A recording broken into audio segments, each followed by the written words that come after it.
موت کو یاد کرنا اور کثرت کے ساتھ یاد کرنا، اور جو بندہ، وہ مرد ہے، عورت ہے، چھوٹا ہے، بڑا ہے، جو موت کو کثرت کے ساتھ یاد کرے گا تو اس آدمی کو یہ سارے فوائد حاصل ہو جائیں گے جن کا میں نے ابھی ذکر کیا۔ اور جو شخص موت کو یاد نہیں کرے گا اور کثرت سے یاد نہیں کرے گا، اس کے بہت سارے نقصانات ہوں گے اس کو۔ جب حیا ہی ختم ہو گئی تو پھر وہ شخص کچھ بھی کر سکتا ہے، برے سے برا کام کر سکتا ہے، بڑے سے بڑا گناہ کر سکتا ہے، وہ باپ کے سامنے کھڑا ہو سکتا ہے، وہ ماں کی بے ادبی کر سکتا ہے، وہ حقوق الناس کو پامال کر سکتا ہے، وہ اللہ کے ساتھ بغاوت کر سکتا ہے، وہ شرک کر سکتا ہے، وہ ملاوٹ کر سکتا ہے، وہ دھوکہ دے سکتا ہے، الغرض وہ کچھ بھی کر سکتا ہے، کیونکہ اب اس میں حیا نہیں رہی۔ اس لیے امام الانبیاء محمد الرسول اللہ، جو ہمارے ظاہر باطن کو جانتے ہیں، جو حکیم ہیں، جسمانی بھی علاج کرتے ہیں، روحانی بھی علاج کرتے ہیں، دنیا کو بھی بہتر بنانے کے مشورے دیتے ہیں، آخرت کو بھی سنوارنے کی تدبیریں بتاتے ہیں، اس نبی نے بتایا، اے میری امت کے لوگوں، جب تم پر خواہشات کا غلبہ ہو اور خواہشات تمہیں اللہ سے دور لے جائیں اور تمہیں بھٹکا دے اور شیطان کے جال میں کہیں تم پھنس نہ جاؤ، دنیا تم پر غالب نہ آ جائے، تم درہم و دینار اور روپے پیسے کے بندے نہ بن جاؤ، اس لیے میں تمہیں نصیحت کر رہا ہوں، ایک دن میں کثرت کے ساتھ موت کو یاد کیا کرنا۔ قاری صاحب کے بعد اپنے نئے مہمان محترم جناب ابو بکر ظہیر صاحب کی خدمت میں ملتمس ہوں کہ وہ مائک پہ تشریف لائیں اور آج کی اس بزم میں اپنے خیالات کا اظہار فرمائیں۔ محترم جناب ابو بکر ظہیر صاحب، احباب سے گزارش یہ ہے کہ قاری صاحب کے ساتھ عزت اکرام والا معاملہ تو بالکل ہے، لیکن مسافے کے معاملے میں مسجد کے تقدس کا خیال ضرور رکھیے۔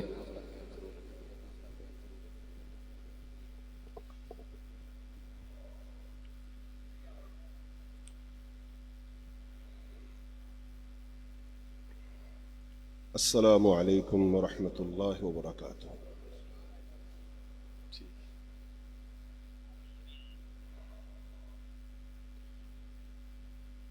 الحمد للہ رب العالمین والعاقبۃ للمتقین والصلاة والسلام علی اشرف الانبیاء والمرسلین۔ قال اللہ سبحانہ وتعالی فی القرآن المجید والفرقان الحمید، اعوذ باللہ من الشیطان الرجیم، بسم اللہ الرحمن الرحیم۔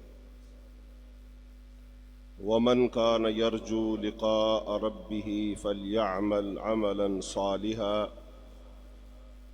وقال النبي صلى الله عليه وسلم استحيوا من الله حق الحياء، قالوا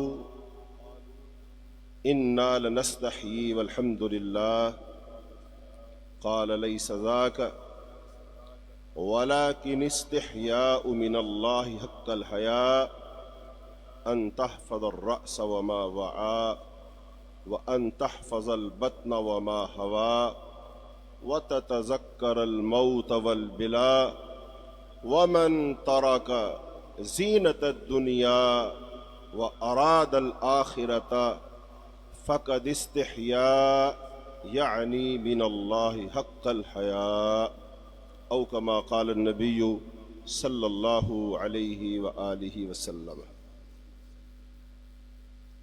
حضرات، میں آپ کو ایک ایسے ذکر کی طرف توجہ دلانا چاہتا ہوں کہ جو بطور ذکر شاید ہم نے پہلے نہ سنا، لیکن وہ بہت عظیم ذکر ہے، اور اس ذکر کے بہت سارے فائدے ہیں۔ ان فائدوں میں سے چند ایک فوائد آپ کے سامنے بیان کرتا ہوں کہ اگر کوئی شخص وہ ذکر کرے گا تو اس کے اندر جو ناجائز قسم کی خواہشات ہوتی ہیں وہ دم توڑ جائیں گی۔ نمبر 2، اگر کوئی شخص وہ ذکر کرے گا تو وہ اللہ کے نزدیک عقل مند ٹھہرے گا، نمبر 3، اگر کوئی شخص وہ ذکر کرے گا تو وہ دنیا اور آخرت میں عزت پا جائے گا، اور اگر کوئی شخص وہ ذکر کرے گا تو وہ اللہ سے صحیح معنوں میں حیا کرنے والا بن جائے گا۔ اور حیا کے بارے میں رسول اللہ صلی اللہ علیہ وسلم نے ارشاد فرمایا، ان مما ادرک الناس من کلام النبوۃ الاولی الحیا، کہ لوگوں نے جو پہلے نبوتوں کا جو کلام تھا اس میں سے اگر کوئی چیز پائی ہے تو وہ حیا ہے۔ اور حیا جو ہوتی ہے جب تک انسان میں ہوتی ہے انسان برائیوں سے بچتا ہے، اور جب حیا ختم ہو جائے تو پھر رسول اللہ صلی اللہ علیہ وسلم فرمایا پھر وہ بندہ کچھ بھی کر سکتا ہے۔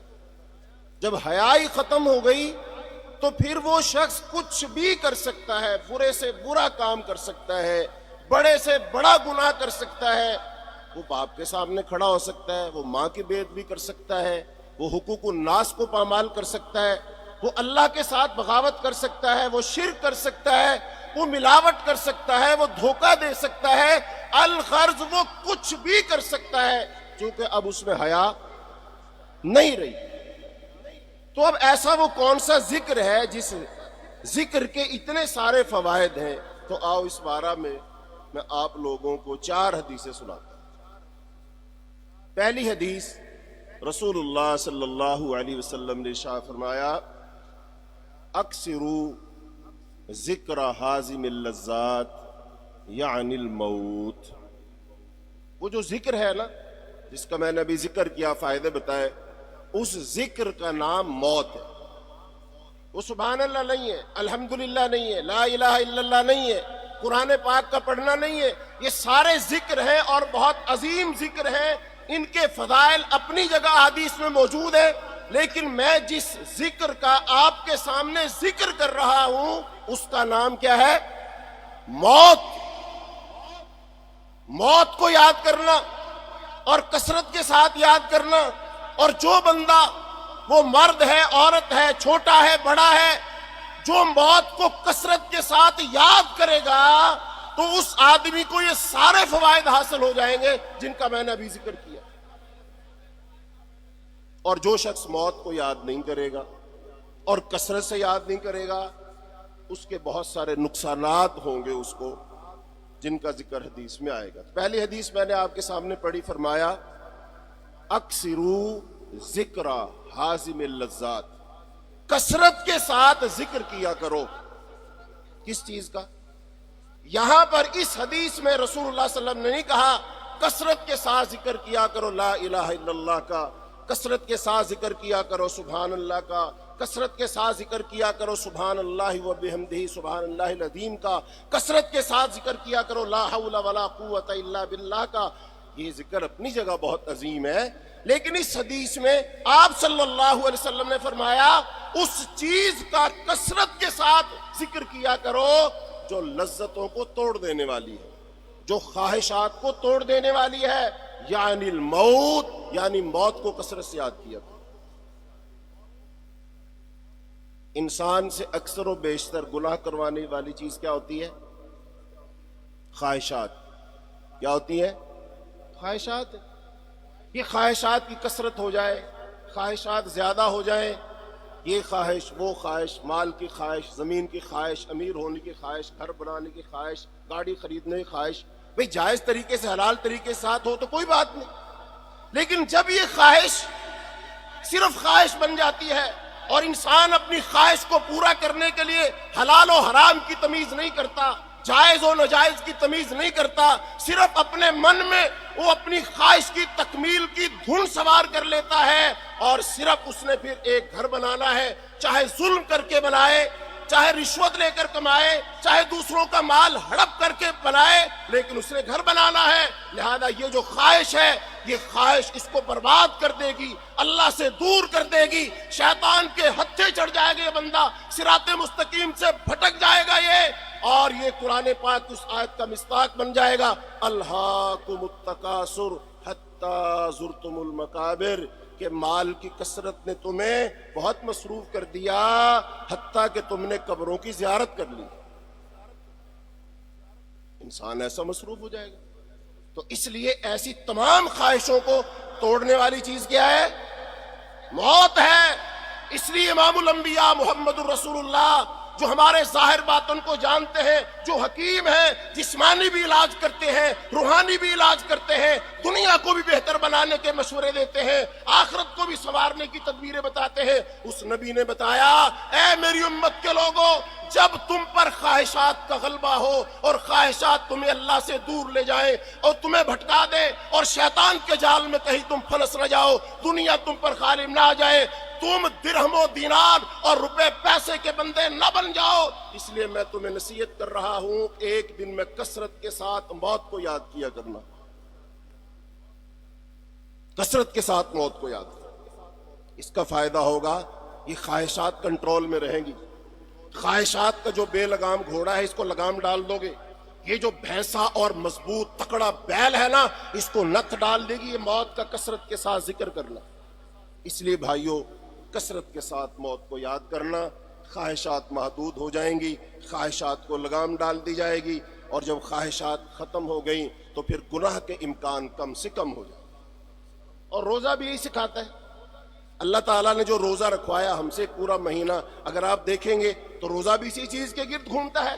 لعلکم تتقون، تاکہ تم متقی بن جاؤ، تاکہ تم پرہیزگار بن جاؤ، تاکہ تم گناہوں کو چھوڑ دو، اللہ کی بغاوت چھوڑ دو، نافرمانی تم چھوڑ دو. اللہ تعالیٰ ہمارے اندر یہی چیز پیدا کرنے کے لیے ہم سے روزہ رکھوا رہے. اور رمضان کا 1 پوائنٹ ایجنڈا ہے. اللہ نے ہم سے مطالبے 2 نہیں، 3 نہیں، 4 نہیں، 5 نہیں، 6 نہیں کیے، کچھ مطالبہ نہیں کیا ہے. یہ باقی ساری باتیں اپنی جگہ ٹھیک ہے. موقع کی مناسبت سے آپ جمع ہوتے ہیں، ہر خطیب آتا ہے، آ کر آپ کو کوئی نہ کوئی نصیحت کرتا ہے، اور نصیحت مومن کو فائدہ دیتی ہے. لیکن اللہ رب العالمین سے اگر ہم سب مل کر کے پوچھیں یا اللہ تو پورے رمضان میں ہم سے کیا چاہتا ہے،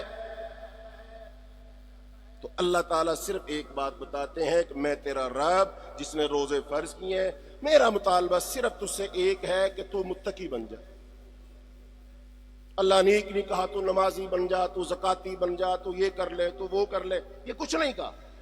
اللہ نے صرف ایک لفظ بولا، اور وہ کیا ہے؟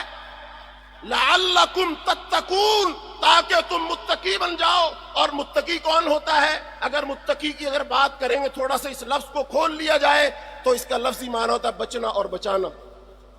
بچنا کس سے؟ گناہ سے. اور بچانا کس سے؟ اپنے آپ کو جہنم کی آگ سے. بس اللہ یہ چاہتے ہیں تم گناہوں سے بچنے والے بن جاؤ. دوسری اس کی تعریف اگر کرو گے تو تقویٰ کہتے ہیں نفس کی وہ کیفیت جو انسان کو نیکی کی طرف مائل کر دے اور گناہ سے روک دے، اس کا نام تقویٰ ہے. ایک شاعر نے کہا خلی ذنوب صغیرہا و کبیرہا ذاک التقیٰ، چھوٹے بڑے گناہوں کو چھوڑ دینے کا نام تقویٰ ہے. وَاسْنَکَ مَاشٍ عَلَىٰ طَرِیقِ الشَّوْقِ يَحْذُرُ مَا يَرَىٰ، اور دنیا میں ایسے پھونک پھونک کر قدم رکھو جیسے کانٹے بچھا دیے گئے ہوں، اور تم نے کانٹوں سے بچ بچ کر اپنا راستہ. تو اس لیے میرے عزیز بھائیوں، پہلی چیز جو خواہشات کو کنٹرول کرنے میں ہماری مدد کرے گی وہ ہے موت کو کثرت کے ساتھ یاد کرنا. اچھا، اگر یہ خواہشات بہت زیادہ ہو گئی اور ہم ان کا شکار ہو گئے، نتیجہ کیا نکلے گا پتہ ہے؟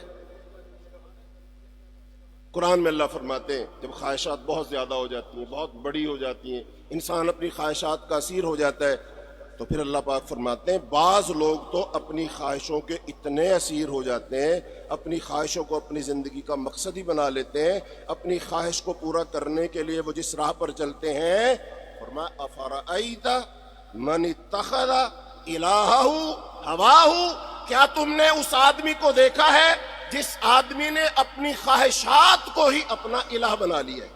یعنی اس نے اللہ ہی چینج کر لیا ہے. اللہ تو وہ ہے جو ہمارا خالق و مالک ہے، جس کے بارے میں ہم پڑھتے ہیں لا الہ الا اللہ، اشہد ان لا الہ الا اللہ، فاعلم انہ لا الہ الا اللہ، افضل الذکر لا الہ الا اللہ. اللہ تو وہ ہے، الہ تو وہ ہے، لیکن یہ بندہ جب خواہشات کا اس پر غلبہ ہوا اور ان خواہشات نے اس کو جکڑ لیا، پھر یہ شیطان کا اسیر اور غلام ہو گیا، حتیٰ کہ اس نے اپنا الہ بدل کے اللہ کو چھوڑ دیا اور خواہشات کو ہی اپنا الہ بنا دیا. تو ایسی خواہشات نقصان دہ ہیں. تو ایسی منہ زور خواہشات کا علاج کیا بتایا؟ کیا کرو؟ کثرت کے ساتھ موت کو یاد کرو. دوسری حدیث رسول اللہ صلی اللہ علیہ وسلم نے ارشاد فرمایا، آپ سے پوچھا گیا، حضرت عبداللہ ابن عمر کہتے ہیں جاء رجل من الانصار، انصاریوں میں سے ایک صحابی آئے اور آ کر عرض کیا کہ من اکیس یا رسول اللہ، اللہ کے رسول عقل مند کون ہوتا ہے؟ عقل مند کون ہوتا ہے؟ سوال کس سے کیا بھائی؟ رسول اللہ صلی اللہ علیہ وسلم، عقل مند کون ہوتا ہے؟ آپ نے فرمایا اکثرہم للموت ذکرا ولما بعدہ استعدادا اولئک الاکیاس ذہبوا بشرف الدنیا وبکرامت الآخرہ۔ اور سوال کرنے والے، سوال تو نے پوچھا تھا عقل مند کون ہے، سمجھدار کون ہے، تو تیرے سامنے نبیوں کا امام ہے جس کے پاس جبریل آتا ہے، جس پر قرآن نازل ہوا ہے، وہ پیغمبر بتا رہا ہے کہ میرے نزدیک عقل مند وہ ہے جو موت کو کثرت کے ساتھ یاد کرتا ہے، اور موت کے بعد آنے والے احوال، وہ قبر ہے، وہ حشر ہے، وہ پل صراط ہے، ان سارے مراحل کی اچھی تیاری کرتا ہے۔ یہ بندہ میرے نزدیک عقل مند ہے، اور جو بندہ کثرت کے ساتھ موت کو یاد کرے گا یہ دنیا میں بھی باعزت جیے گا اور آخرت میں بھی اللہ اس کو مکرمین میں سے بنا دے گا۔ دو فائدے ہو گئے موت کو کثرت سے یاد کرنے کے۔ ایک فائدہ کیا تھا؟ خواہشات کو توڑ دیتی ہے۔ نمبر دو، جو موت کو کثرت سے یاد کرے گا وہ کیا بن جائے گا؟ عقل مند بن جائے گا۔ تیسرا، رسول اللہ صلی اللہ علیہ وسلم نے ارشاد فرمایا اے لوگو اللہ سے حیا کرو جیسے حیا کرنے کا حق ہے۔ صحابہ کرام نے کہا انا لنستحی والحمدللہ، اللہ کے رسول ہم تو اللہ سے حیا کرتے ہیں، اللہ کا بڑا شکر ہے۔ آپ نے فرمایا میری مراد یہ نہیں، میرا مطلب یہ نہیں تھا جو تم سمجھے ہو۔ پھر اب کیا مطلب ہے اللہ سے حیا کرنے کا؟ کیا مطلب ہے؟ تو پھر رسول اللہ صلی اللہ علیہ وسلم نے خود وضاحت فرمائی کہ اللہ سے حیا کرنے کا مطلب یہ ہے کہ ان تتذکر الموت والبلا، کہ تو موت کو کثرت کے ساتھ یاد کرے، اور موت کے بعد جب انسان گلے گا، سڑے گا، بوسیدہ ہوگا، ہڈیاں بنیں گی، اس کو یاد کرے۔ اور جو آدمی دنیا کی زیب و زینت کو چھوڑ دے اور آخرت کا ارادہ کرے، اس نے اللہ سے حیا کی، کیسے؟ جیسے اللہ سے حیا کرنے کا حق ہے۔ چوتھی حدیث یہ ہے کہ صحابہ کرام بیٹھے ہوئے تھے، ایک صحابی فوت ہو گئے، اس کے بارے میں ذکر کر رہے، اچھا آدمی تھا، بہت عبادات کیا کرتا تھا۔ دیکھو گواہی کون دے رہے ہیں؟ صحابہ کرام۔ کیا دے رہے ہیں گواہی؟ اچھا آدمی تھا، تعریف کر رہے ہیں، اور بہت عبادت کرنے والا تھا۔